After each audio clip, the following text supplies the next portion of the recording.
The big man seated next to the youth was almost invisible in the shadowed corner of the bench. "Out of what?" I snapped behind my teeth. I kept my voice down, even though the quarter-day holidaymakers made it near impossible to hear anything. "What are you talking about?" "Lady Fortune's dam, what was wrong with me?" The youth reached across the table and grabbed my wrist. "Guess you have to try again another day, Romy. Some of us have things to do, like eat." In the instant he spoke that name, the entirety of my identity, name, parentage, occupation, reasons for being in this nasty place, sloughed away like a false skin. As it was. My true name was Romy, sorceress, scribe. Once a very expensive whore. A woman who had, over her 25 years, acquired a broad education in culture, languages, history, art, politics, pain, fear, self-control, and the habits of wealthy Cantagnans. Of late, a confidential agent employed by the Shadow Lord of Cantagna. An incompetent sorceress who couldn't release herself from her own spellwork. By the sisters, how many trials does that make?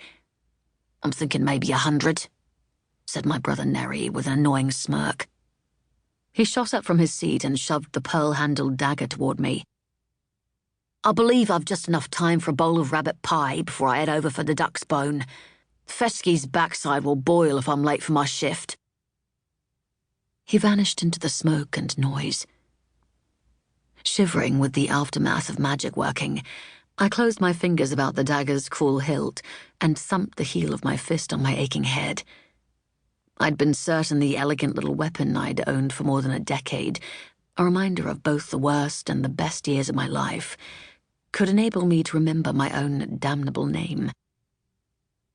My particular variety of Dragonus's taint allowed me to impersonate whomever I chose to be. When I invoked my magic, my body did not change. I remained a dark-eyed woman of moderate height, shaped in ways both men and women named comely.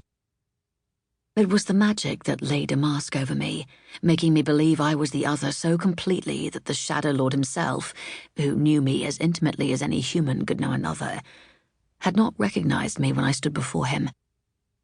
It was a formidable and most useful talent, with one drawback. Once I left Romy behind, only someone speaking my true name while touching my skin could get me back to her. Wholly impractical. "You needs must ink the hints on your arse, Lady Scribe, so's when you go topsy-turvy you can find yourself again," said the man in the corner.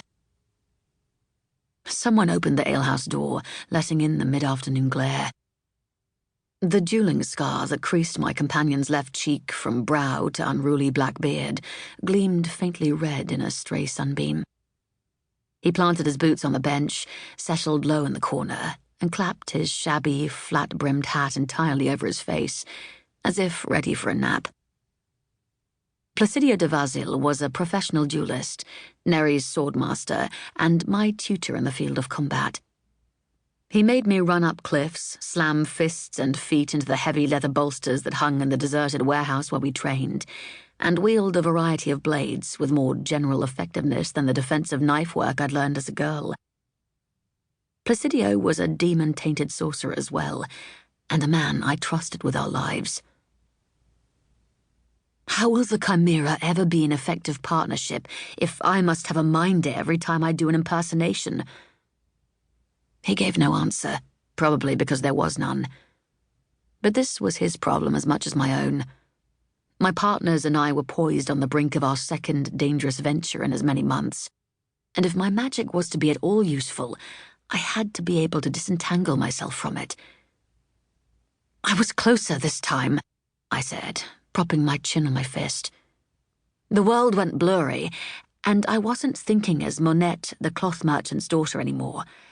Certainly I wasn't thinking of you as my father, but I wasn't thinking as me either. I'd hoped that using the magic among strangers, instead of in my house or our training ground, would force me to keep Romy closer to the surface. One magic sniffer pointing a finger at me could get us all dead. My plan had worked, just not well enough.